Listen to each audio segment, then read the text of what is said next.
ತುಮಕೂರು ನಗರದ ಜಿಲ್ಲಾ ಪಂಚಾಯಿತಿ ಸಭಾಂಗಣದಲ್ಲಿ ಜಿಲ್ಲಾ ಆಡಳಿತ, ಭಾರತ ಸರ್ಕಾರ ವಾರ್ತಾ ಇಲಾಖೆ ಹಾಗೂ ಎನ್ಟಿಪಿಸಿ ವತಿಯಿಂದ ಶುಕ್ರವಾರ ಸಂಜೆ 4 ಗಂಟೆ ಸುಮಾರಿಗೆ ವಾರ್ತಾಲಾಪ ಕಾರ್ಯಕ್ರಮ ನಡೆಯಿತು.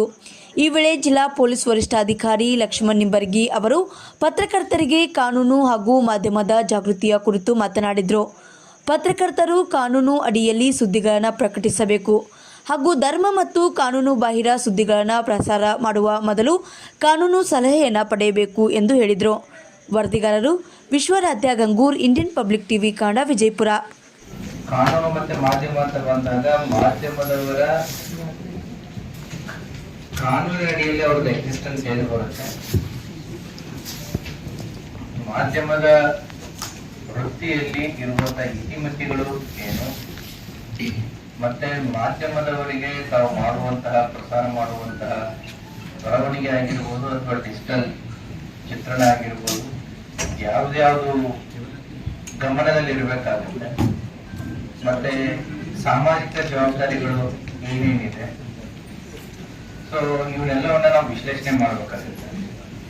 ಸೊ ಫಸ್ಟ್ ನಮ್ಮಲ್ಲಿ ಸಂವಿಧಾನದಲ್ಲಿ ಪತ್ರಿಕಾ ಸ್ವಾತಂತ್ರ್ಯ ಅಂತೇಳಿ ಎಲ್ಲಿ ಮೆನ್ಷನ್ ಮಾಡಿದ್ರು, ಆದರೆ ಪತ್ರಕರ್ತರಿಗೆ ಆರ್ಟಿಕಲ್ 19 ಕ್ಲಾಸ್ 1 ಕ್ಲಾಸ್ A ಏನಿದೆ, freedom of speech and expression, walk ಸ್ವಾತಂತ್ರ್ಯ ಮತ್ತು ಅಭಿವ್ಯಕ್ತಿ ಸ್ವಾತಂತ್ರ್ಯವನ್ನು ಕೊಟ್ಟಿದ್ದಾರೆ. ಆ ವಾಕ್ ಸ್ವಾತಂತ್ರ್ಯ ಮತ್ತು ಅಭಿವ್ಯಕ್ತಿ ಸ್ವಾತಂತ್ರ್ಯದ ಅಡಿಯಲ್ಲಿನೇ ಈ ಪತ್ರಿಕಾ ಸ್ವಾತಂತ್ರ್ಯ ಅಡಗಿದೆ. ಸೊ ನಿಮ್ದು ಫಂಡಮೆಂಟಲಿ ನಿಮ್ಮ ಎಕ್ಸಿಸ್ಟೆನ್ಸ್ ಎಲ್ಲಿದೆ ಅಂತಂದ್ರೆ article 19 class 1 class A walk ಸ್ವಾತಂತ್ರ್ಯ ಮತ್ತು ಅಭಿವ್ಯಕ್ತಿ ಸ್ವಾತಂತ್ರ್ಯದಲ್ಲಿದೆ.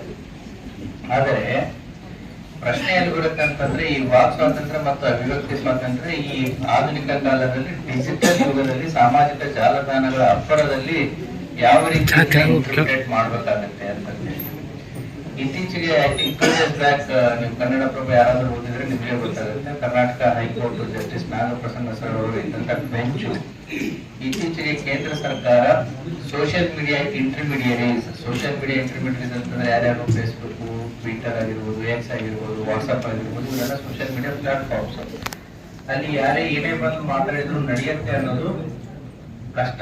ಯಾಕಂತಂದ್ರೆ ಸೋಷಿಯಲ್ ಮೀಡಿಯಾದಲ್ಲಿ ಯಾರು ಏನು ಮಾತಾಡ್ಬೋದು ಅನ್ನೋದಕ್ಕೆ ಲಗಾಮು ಇಲ್ಲ ಅಂತಂದ್ರೆ ಸಮಸ್ಯೆ ಆಗುತ್ತೆ. ಅದಕ್ಕೆ ನಾವು ಕೂಡ ಪೊಲೀಸ್ ಇಲಾಖೆಯಲ್ಲಿ ಏನ್ ಮಾಡ್ತಾ ಇದೀವಿ, social media watch, fact check, social media watch, ಸುಳ್ಳು ಸುದ್ದಿ, ಪ್ರಚೋದನಕಾರಿ ಸುದ್ದಿ, ಹೇಟ್ ಸ್ಪೀಚ್, ಇವನ್ನೆಲ್ಲ ನಾವು ಕೂಡ ವಾಚ್ ಮಾಡ್ತಾ ಇರ್ತೀವಿ. ಹಾಗಾಗಿ ಸೋಷಿಯಲ್ ಮೀಡಿಯಾದಲ್ಲಿ ಏನಾಗುತ್ತೆ, ಕಂಟ್ರೋಲ್ ಆಗಿರ್ಬೋದು, ವಾಚ್ ಇಡೋದು ಕಷ್ಟ ಆಗುತ್ತೆ. ಹಾಗಾಗಿ ಸಾಮಾಜಿಕ ಜಾಲತಾಣಗಳಲ್ಲಿ ಬರುವಂತಹ ಬರವಣಿಗೆಗಳಾಗಿರ್ಬೋದು, ಅಭಿಪ್ರಾಯಗಳಾಗಿರ್ಬೋದು ಅಥವಾ ಕಂಟೆಂಟ್ ಆಗಿರ್ಬೋದು ಅದನ್ನ ಯಾರು ಕೊಡ್ಬೇಕಾಗತ್ತೆ, again ಸಾಮಾಜಿಕ ಜಾಲತಾಣಗಳೇ ಇಂಟರ್ಮೀಡಿಯರೀಸ್ ಕೊಡ್ಬೇಕು ಅಂತ ಹೇಳಿ ಸೆಂಟ್ರಲ್ ಗವರ್ಮೆಂಟ್ ಕೂಡ IT ಆಕ್ಟ್ 2021 ರೂಲ್ಸ್ ಗಳಲ್ಲಿ ತಗೊಂಡ್ಬರುತ್ತೆ. ಆ ರೂಲ್ಸ್ ಗಳ ಬಗ್ಗೆ ನಾನು ಹೋಗಲ್ಲ, ಬರೀ ಕನ್ಸೆಪ್ಟ್ಸ್ ಬಗ್ಗೆ ಮಾತ್ರ ಸೀಮಿತರಾಗಿರುತ್ತೆ.